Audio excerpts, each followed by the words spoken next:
Yeah, so I've actually written 3 different things about trauma, and I wrote an article evaluating trauma theory, and then I did a little booklet called Trauma-Informed Counseling, and then a book called Biblical Counseling and the Psychologies.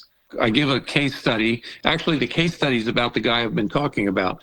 The case study in the book, I call the guy Larry, even though that's not his real name. And in the book, I show how cognitive behavioral therapy would deal with Larry. And then I show how trauma-informed counseling would deal with Larry. And then I show how biblical counseling would deal with Larry. And I'm trying to help people grow in discernment about counseling systems and what to look out for in counseling systems. Trauma theory, they would say it was because of his abusive father. So the assumption is that there is not a sin nature.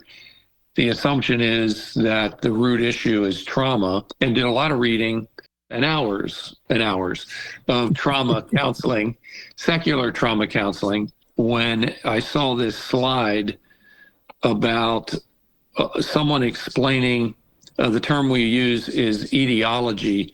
So what's the etiology of abusing others? What's the etiology of substance abuse? What's the etiology of suicide? And she had this slide with trauma in the middle, and emanating out from trauma was suicide, substance abuse, abusing others. And so what she was arguing for is that the root problem with all humans is the trauma that they've been through. The Bible's very trauma aware, but it does not make trauma the root problem of why people drink. It's, that's more the circumstances in their life that draw out what's already in their heart.